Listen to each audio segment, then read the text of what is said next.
안녕하세요. 상상빌더입니다. 본 녹음은 타입캐스트를 이용하였습니다. 453번째 독서 요약입니다. 책 정보. 제목 2022 대학 입시를 알지 못하는 엄마들에게. 저자 김도하. 출판일 2021년 8월 26일. 저자 소개. 저자 김도하. 20년차 수도권 중상위권 대학의 교직원이다. 입학처, 홍보처, 기초교육, SW 교육 등의 대학 행정 업무를 두루 경험했다. 특히 입학처에서 단연간 입학 홍보, 입학 전형 총괄 업무를 하며 수험생, 학부모와 상담을 진행했다. 해마다 바뀌는 대입제도의 막막함을 느끼며 사교육의 인생의 주도권을 넘겨주는 그들을 보며 안타까운 마음에 글을 쓰기 시작했다. 그 과정에서 자연계열 최상위권의 입시 정보만으로 점철되어 있는 대입 사교육 시장에서 중상위권 수험생과 학부모들에게 제대로 된 정보가 절실하다는 것을 느끼고 결국 직접 나서게 되었다. 입학사정관도 고교교사도 사교육 전문가도 알려주지 않는 혹은 알려줄 수 없는 찐 현실 대입 이야기를 풀어 중상위권 수험생과 학부모에게 자신감을 되찾아주는 것을 소명이라 여긴다. 책 소개. 대학 입시를 알지 못하는 엄마들을 위한 입시 코칭. 대학 입학처 교직원이 직접 밝히는 현실 대입의 비밀을 풀다. 대학 입시를 알지 못하는 엄마들에게 는 대입을 준비하는 자녀를 둔 엄마를 위한 책으로 해마다 바뀌는 대입에 불안해하는 엄마들에게 현실적인 입시 코칭을 해준다. 저자는 수도권 중상위권 대학에서 20년 동안 근무해온 교직원으로 현재 입학사정관도 아이를 키우는 엄마도 아니지만 대학 입학처에 근무하면서 전형을 총괄 운영하며 신입학 전형 계획을 세우고 입학 홍보 등 단연간 입학 업무를 담당해온 베테랑 대입 전문가이다. 사교육 업체의 입시 설명회나 인터넷에 올라오는 단편적이고 피상적인 입시 정보가 아닌 저자가 대학 입학처에서 근무하며 직접 보고 겪은 대입에 관한 현실적인 조언과 대입에 필요한 다양한 정보를 책 한 권에 모두 담았다. 이 책은 총 8장으로 구성되어 있으며 엄마표 입시 교육이 필요한 이유와 전문 대입 용어에서부터 비공식 용어 설명, 정시 모집과 수시 모집, 학생 부교 과전형과 학생 부종합 전형의 차이 등을 일목요연하게 정리되어 있다. 또한 대입을 준비하는 과정에 필요한 현실적인 조언도 아끼지 않는다. 이 책은 어렵고 복잡한 대학 입시 정보를 보다 쉽게 풀어냄으로써 엄마가 우리 아이에게 딱 맞는 대입을 설계할 수 있도록 도와주고 엄마들이 자녀의 대학 입시를 어떻게 대처하면 좋을지에 대한 길잡이가 되어줄 것이다. 출판사 리뷰. 엄마의 입시 정보력이 아이의 대학을 바꾼다. 대학 입학처 교직원이 직접 밝히는 대입에 관한 현실적인 조언. 엄마의 입시 정보력은 아이의 대학을 결정짓는 중요한 열쇠다. 하지만 해마다 바뀌는 대입 정보를 전부 파악하기란 쉽지 않고 지금 우리에게 정확하게 무엇이 필요한가를 아는 것도 쉽지 않다. 그렇다 보니 많은 엄마들이 아이의 대학 입시를 전문 사교육 업체에 맡기는 게 현실이다. 과목별로 과외 선생님을 붙이고 입시학원을 등록시켜주기만 하면 되는 걸까? 우리 아이를 똑똑하게 대학 보내기 위해서는 수험생 못지않게 엄마도 대입에 관해 고수가 되어야 한다. 엄마의 입시 정보는 아이가 대학을 결정할 때 큰 도움을 주며 아이가 놓친 부분을 찾아 보완해 줄 수 있다. 대입에서도 엄마표 교육은 중요하며 엄마는 아이의 성적과 적성에 맞는 다양한 입시 정보를 꿰뚫고 있는 입시 컨설턴트의 역할도 해야 한다. 대학 입시를 알지 못하는 엄마들에게는 TV와 인터넷, 사교육 업체의 입시 설명회에서 말하는 누구나 다 아는 단편적인 입시 정보가 아닌 대학 입학처에 근무한 베테랑 교직원이 직접 밝히는 현실 대입 정보를 담고 있다. 특히나 1등급 학생, 수능 만점자, 최상위권 아이들 위주로 입시 정보를 주었던 기존의 입시 자료와는 달리 이 책은 중상위권 아이들에게 필요한 정보를 소개하고 있다. 최상위권 아이들을 공부법을 따라한다고 되는 것이 아니다. 가장 치열한 경쟁에 속한 중상위권 아이들은 작은 차이로도 대학과 학과가 결정되고 합격과 불합격이 결정되는 일이 비일비재하다. 그렇다 보니 아이들 못지않게 엄마들의 불안감도 커진다. 중상위권 자녀를 둔 엄마들에게 필요한 대입 정보를 소개하는 이 책은 대학에서 원하는 신입생 유형, 인문 자연 계열에 맞춘 입시 정보, 입시 전형에 따른 준비 방법 등 해마다 바뀌는 입시 경향을 분석하여 대입 정보를 잘 알지 못하는 엄마들에게 실질적인 조언을 하고 있다. 책에서 얻은 내용. 가장 먼저 해야 할 일은 아이의 장단점을 명확히 알아야 하는 거예요. 문제만 정확히 파악할 수 있다면 자연스럽게 해결 방법을 찾는 경우가 많아요. 예를 들어 요즘은 내신이든 수능이든 수학을 잘하는 아이가 입시에서 유리해요. 나중에 설명하겠지만 수학은 이제 분위과를 막론하고 무조건 잘해야 유리해요. 그래서 아이의 수학 성적이 안 좋다면 포기하기보다는 원인을 찾아야지요.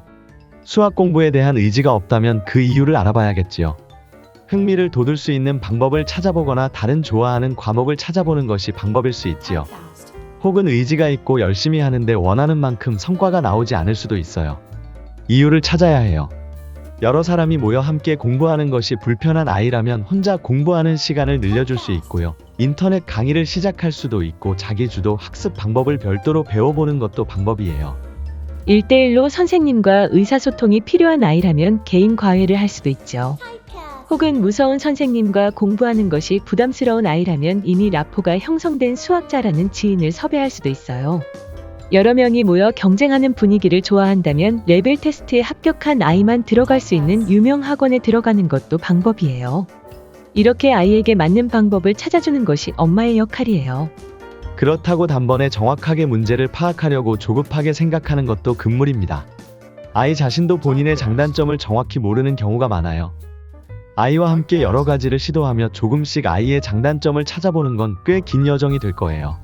힘들고 답답하겠지만 엄마표 대입은 문제를 정확하게 찾아가는 과정이고 우리 아이를 행복하게 만들어주는 방법이라는 것을 잊지 말아주세요.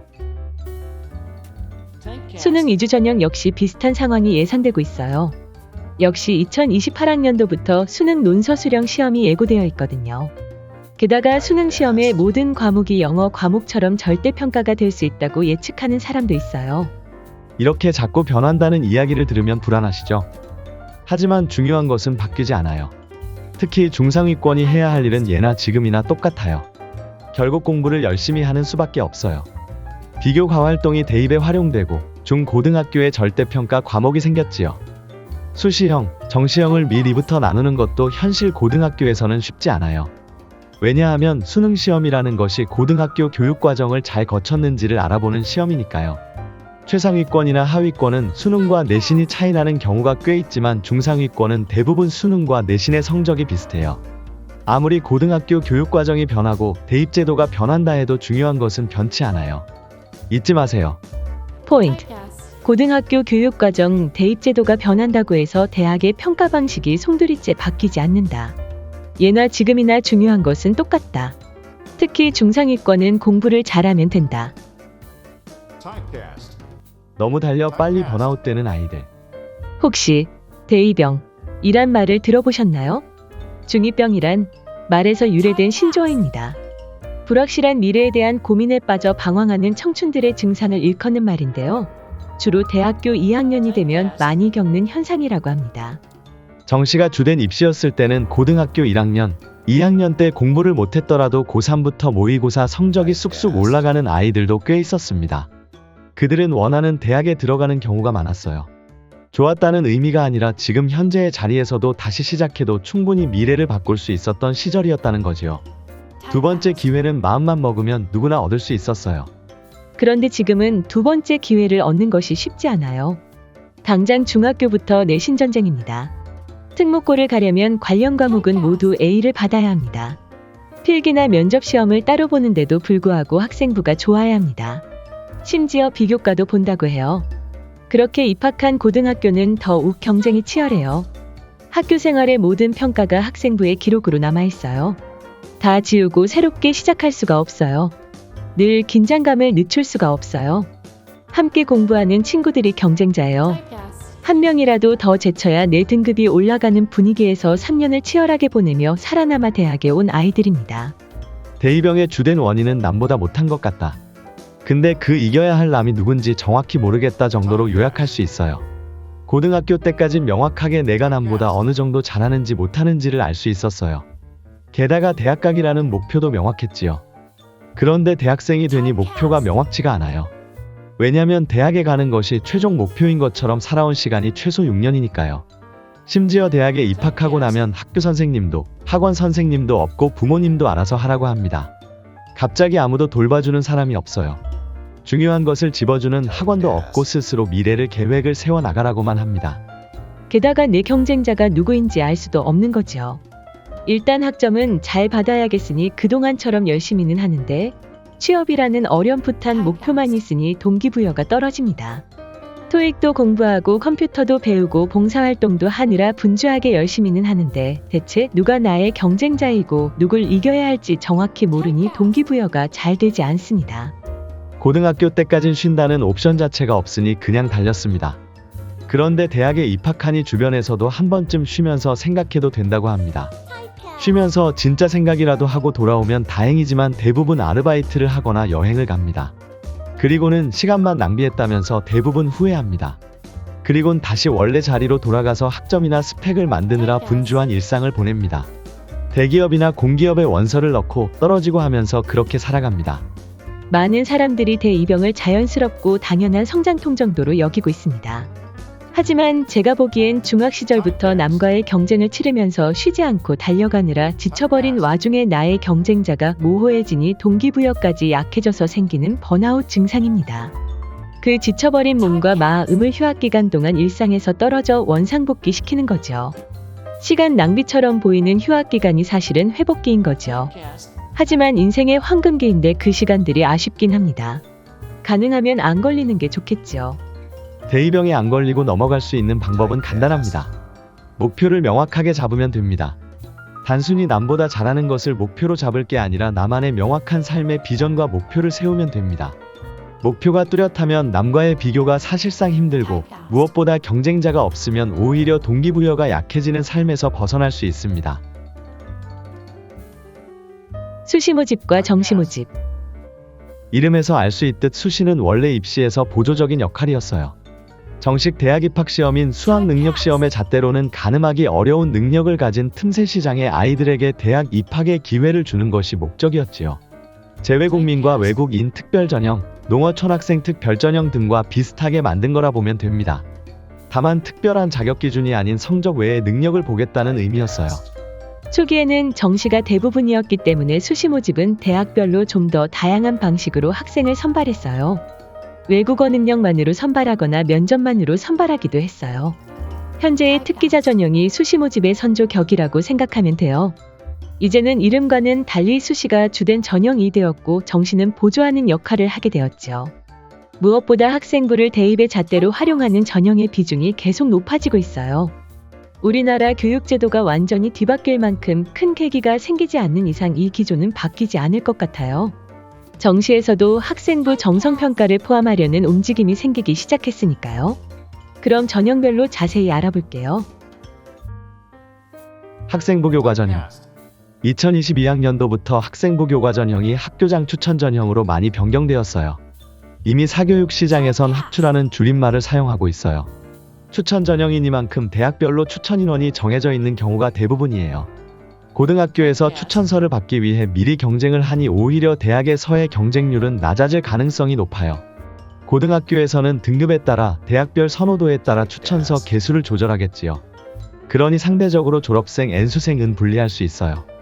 추천서 개수가 정해져 있으니 재학생을 우선 추천할 테니까요. 결론적으로는 2022학년도부터 학생부 교과 전형의 경쟁률은 낮아질 것으로 예상됩니다. 경쟁률이 낮아지면 커트라인도 낮아지겠지요. 정량평가인 만큼 과목별, 학년별 평가 기준이 명확해서 내 환산 점수를 정확히 알 수 있어요. 수능처럼 미리 내 환산 점수를 정확히 계산해 볼 수 있는 거죠. 문제는 비교할 만한 입시 자료가 거의 없어요. 보통 대학에선 합격자 선발을 위해 100점 만점으로 환산합니다. 그런데 99점, 98점, 4점 같은 숫자로 자료를 공개하면 수험생들이 참고하기 어렵겠죠. 결국 수험생이 보기 좋게 등급 점수로 입시 결과를 공개합니다. 기계공학과 등록자 평균 등급 2.75 같은 식으로 평가 방법과는 다르게 통계를 내어 입시 결과를 공개합니다. 평가 방법과 다른 데다 어차피 참고자료로 만드는 것이기 때문에 환산 비율을 맞추거나 학년별 반영 비율을 맞춰 소수점까지 자료를 만드는 대학은 많지 않을 거예요. 내 수준이 어느 정도인지 가늠 정도 가능해요. 그리고 2022학년도부터는 진로 선택 과목의 반영 여부, 계산 방법이 대학마다 달라요. 그 부분도 놓치지 않고 봐주세요. 계산법에 따라 진로 선택 과목이 모두 A라도 성적이 되려 낮게 환산되는 경우가 많거든요. 학생부 교과 전형은 고등학교의 학력 격차가 고려되지 않고 일반적으로는 그렇지만 조금씩 바뀌고 있어요. 비교과도 포함되지 않아요. 오직 숫자로만 계산하여 평가합니다. 그래서 주요 과목을 듣지 않거나 성적을 받기가 상대적으로 쉬운 학교 출신자 특성하고 위탁생들 등의 지원 제한이 있어요. 대입에서는 웬만한 전형은 자격 기준 제한을 할 수 없게 해놓았는데 이런 상황 때문에 학생부 교과 전형만큼은 출신 학교에 따라 자격 제한을 걸어두는 경우가 많아요. 또 수능 최저학력 기준이 있는 대학이 대부분이라 수능의 결과에 영향을 받아요. 문제는 수능 최저학력 기준은 등급으로만 가능해서 수능 응시 인원에 영향을 받아요. 등급은 비율로 산정하니 수험생 수가 줄어들수록 등급받기가 어려워진 거지요. 중상위권은 응시 인원수로 등급이 갈리는 일이 종종 있거든요. 수험생이 아주 많았을 땐 등급으로 가르는 게 수험생에게 유리하니 이렇게 만들어 놓은 건데요. 수험생이 급격하게 줄어들면 오히려 불리해집니다. 대입은 가능하면 수험생에게 유리하도록 규정이 변경되니 앞으로 수능 최저학력 기준이 바뀔 수도 있지 않을까 싶어요. 또 고등학교 교육과정의 변경으로 평가 방법의 변경도 자연스럽게 이어질 거예요. 고등학교에서 교과 평가 방식이 점차 절대평가로 변하고 있거든요. 2015 교육과정부터 진로 선택 과목을 만들어 절대평가를 하고 있어요. 80점 이상이면 모두 A, 60점 이상은 모두 B, 나머지는 C로 성적을 줍니다. 요즘은 많은 고등학교가 석차를 알려주지 않는다고 하는데 이렇게 절대평가 과목이 늘어나면 아예 석차 자체가 없어질 거예요.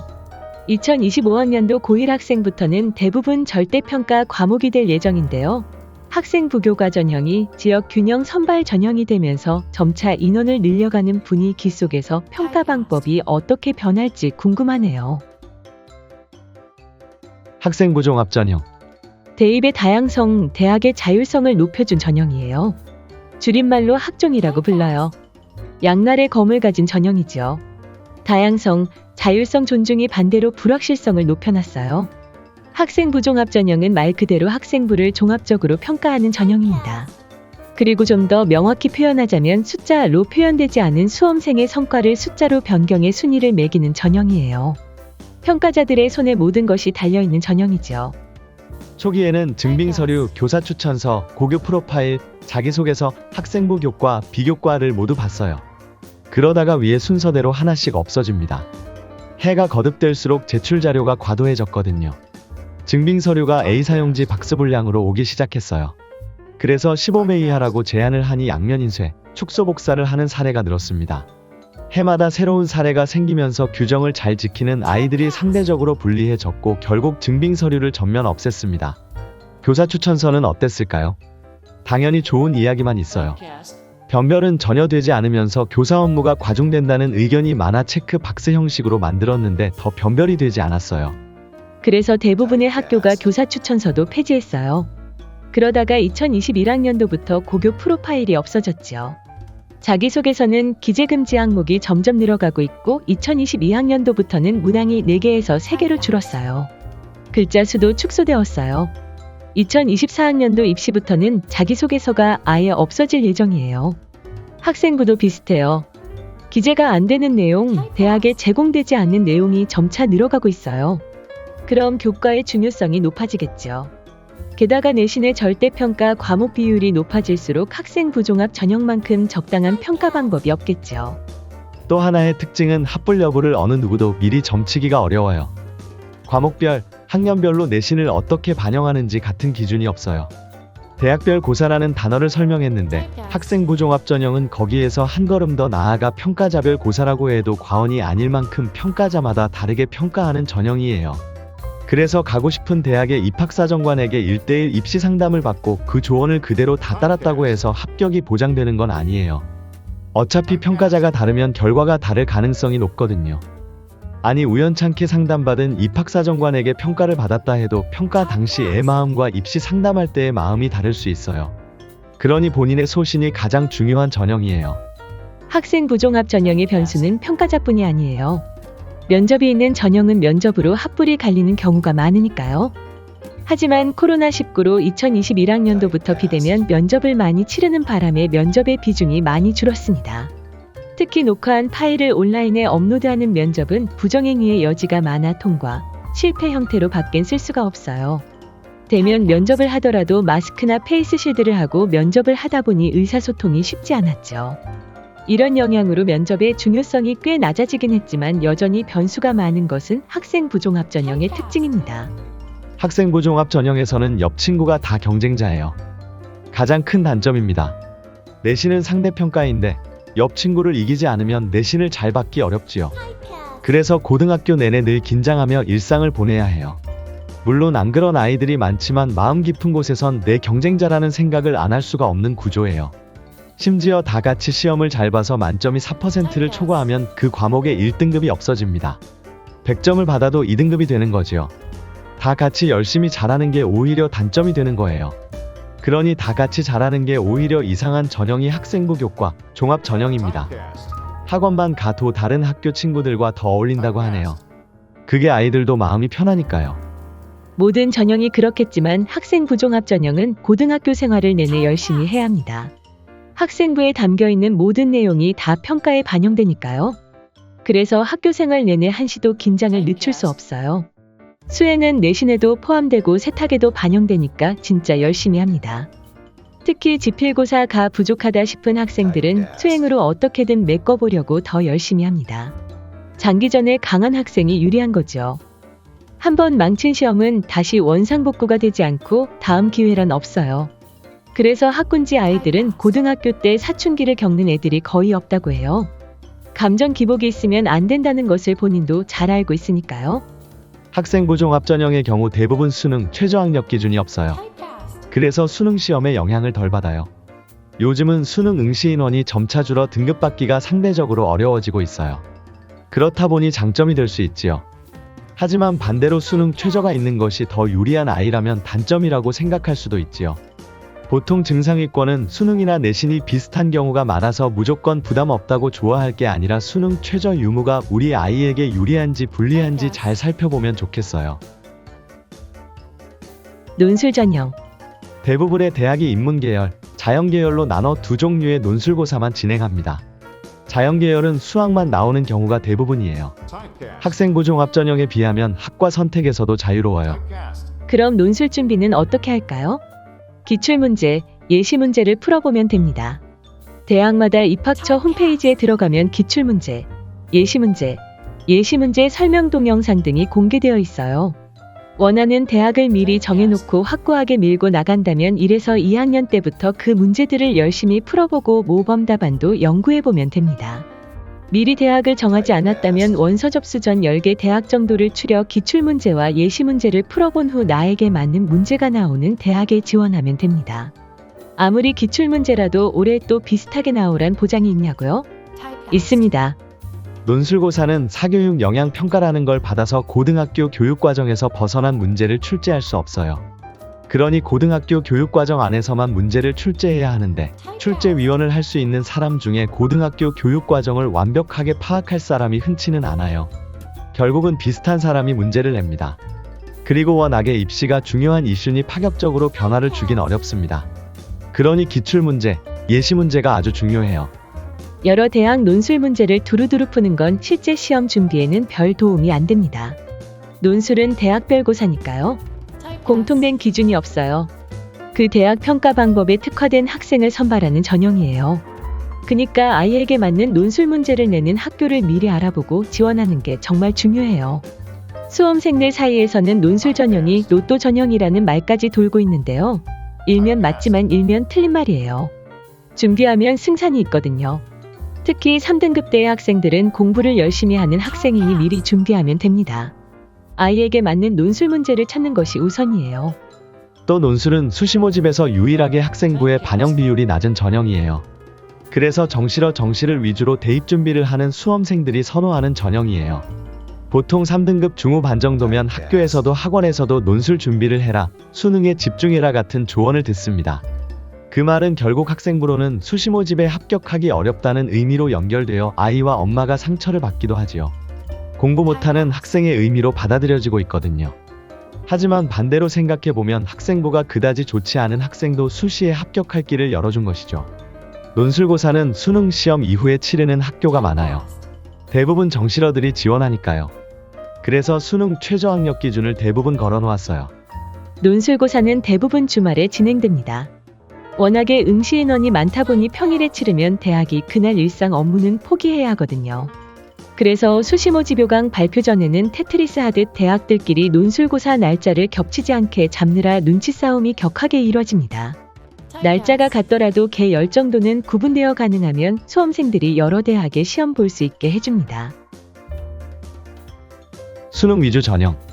정시 수능 위주 전형에 대해 말씀드리기 전에 2021학년도까지의 이야기가 전제된 것임을 알려드려요. 원래 정시는 수능 시험 100%가 일반적이었어요. 의학, 보건 계열에서만 인성 면접을 포함하는 것이 가능했어요. 그런데 2023학년도부터 서울대에서는 정시에서 학생부 평가를 반영할 모양입니다. 애매한 평가 방법을 추가하다 보니 불안감이 조금 더 높아질 수 있지만 실질 반영률을 계산해보면 크게 변화가 있을 것 같지는 않아요. 기출문제가 쌓여 있어서 준비하기가 상대적으로 수월해요. 수능 시험은 1994학년도부터 시작된 시험이에요. 물론 30년 가까운 시간을 보내며 굴곡이 있었고 많이 바뀌었지요. 수학에선 주관식 문제도 생기고 한국사 과목도 생겼고 영어는 절대평가고요. 하지만 단번에 극적으로 바뀌진 않았어요. 출제 경향이나 방식은 급변하진 않았어요. 그래서 마음의 준비를 충분히 하고 시험을 볼 수 있어요. 게다가 EBS 문제와 연계해서 문제를 출제합니다. 무료 인터넷 강의와 무료 PDF 교재를 다운받아 공부가 가능해요. 기출문제가 어마어마하게 쌓여 있어서 기출문제만 풀어봐도 시간이 모자랄 만큼 시험에 대한 자료가 풍부한 전형입니다. 혼자 마음 독하게 먹으면 충분히 준비가 가능한 전형이에요. 물론 그렇다고 사교육이 파고 들어가지 않은 건 아니지만 수시보다는 사교육 의존도가 적은 편이에요. 사람 따라 장점일 수도 단점일 수도 있겠지요. 전국의 모든 수험생이 경쟁자입니다. 학생부 전형에 비하면 마음이 한결 놓이는 전형이에요. 바로 내 옆에 앉아있는 친구가 경쟁자라기보다는 나와 함께 힘든 길을 가는 파트너니까요. 경쟁자에 대해 실제감이 떨어지니 동기부여 면에선 조금 부족할 순 있지만 고등학교 안에서의 등수는 크게 의미가 없어서 부담이 적어요.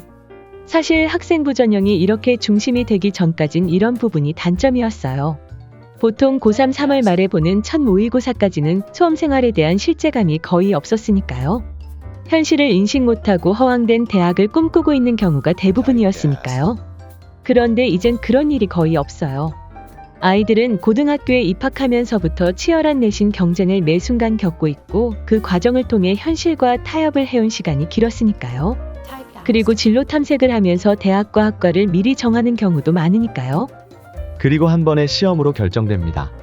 이 부분이 수능 시험의 가장 큰 문제예요. 한 번의 시험으로 3년간의 고등학교 생활을 결정지어버리니까요. 그만큼 긴장감이 높아져서 모의고사에 비해 성적이 나오지 않았다는 학생이 꽤 있어요. 학생부로는 원하는 대학에 가기 어려울 것 같은 이 수능 시험에 집중하는 정시러들이 부담감이 큰 만큼 실수를 더 많이 하게 되는 이상한 현상이 일어나기도 합니다.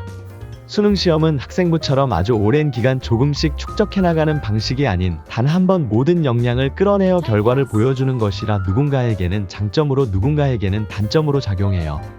이런 문제점 때문에 학생부 전형이 탄생한 것이고 그 중심이 학생부 전형으로 옮겨간 거예요. 하지만 당시에는 수능 시험이 대입의 90% 이상을 좌우했으니 학생부에 대한 경쟁이 그렇게 치열하지 않았어요. 그래서 학생부로 중심을 옮기면 이런 문제가 해소될 줄 알았던 건데요.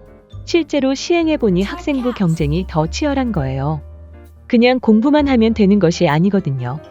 수행이라는 이름으로 발표를 하거나 쪽지 시험을 보는 것, 수업의 태도까지도 모두 내신에 포함됩니다.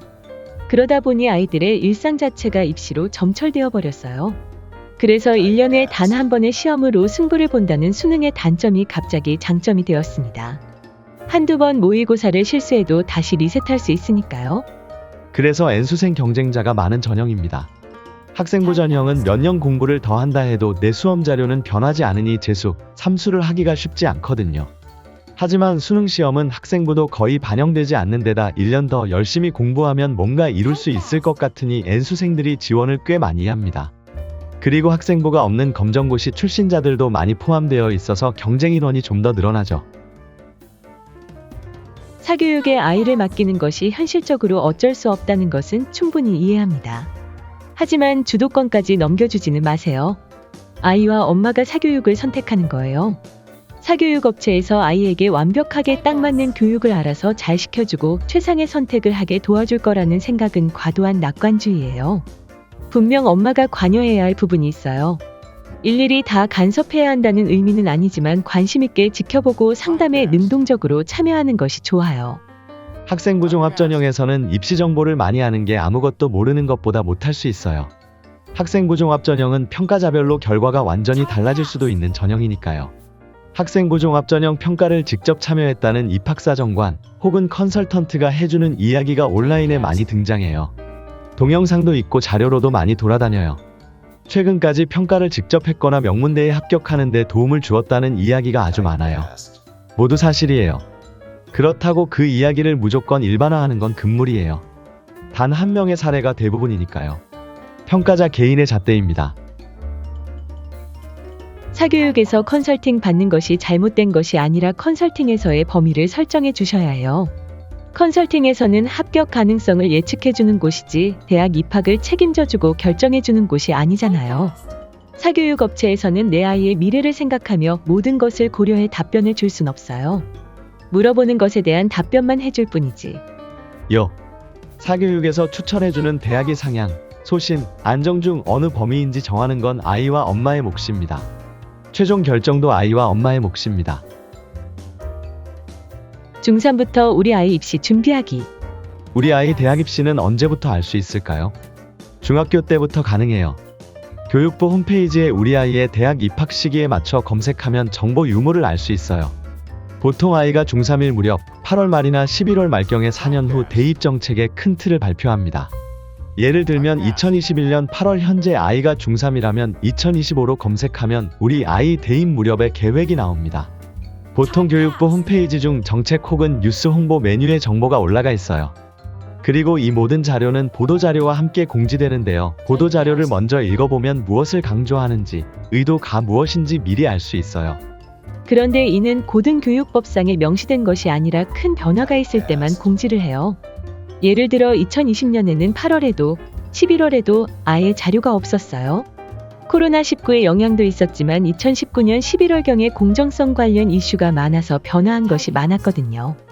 그래서 2020년에는 더 이상의 변화가 없었던 것 같아요. 그러니 뉴스에 기사가 나면 변화가 있었구나 알 수 있는 거죠. 고등학교 입학 후에는 1학년 8월 말쯤 대교협 홈페이지에 가보세요. 대학 입학 전형 기본사항이 올라와요.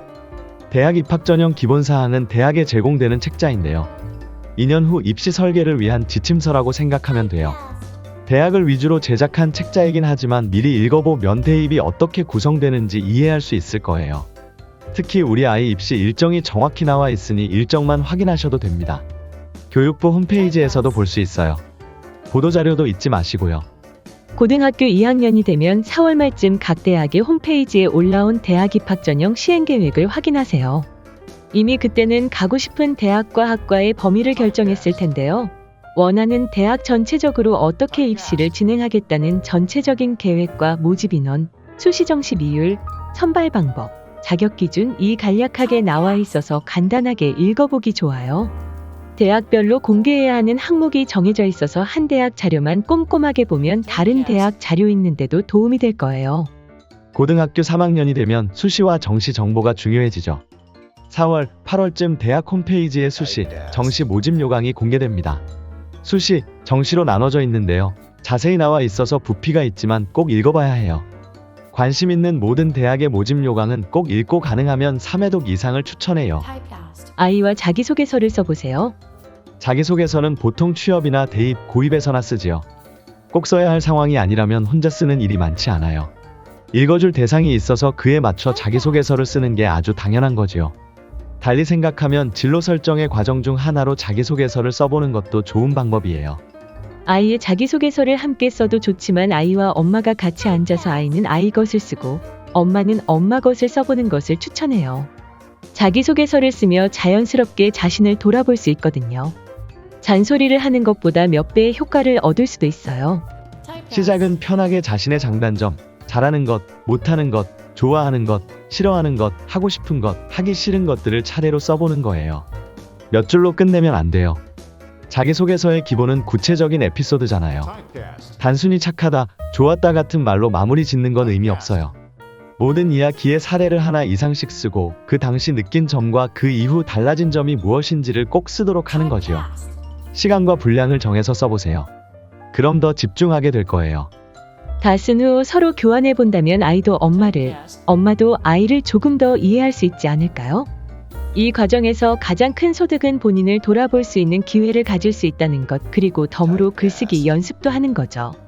당장 코앞에 입시만을 위해서 원서 접수 전에만 급하게 쓸 필요가 없잖아요. 미리부터 많이 써보고 천천히 연습하고 정리해 나가면 실전에서 좋은 결과를 얻는 데 도움이 되지 않을까요? 어차피 자기소개서가 없어지는데 할 필요 없지 않나 생각하지 말고 이 작업을 주기적으로 해주면 좋겠어요. 별거 아닌 것 같지만 내 인생을 돌아보고 미래를 상상하는 것, 이 생각보다 재미있어요. 자기 체면도 되고 메타인지도 할 수 있는 거죠.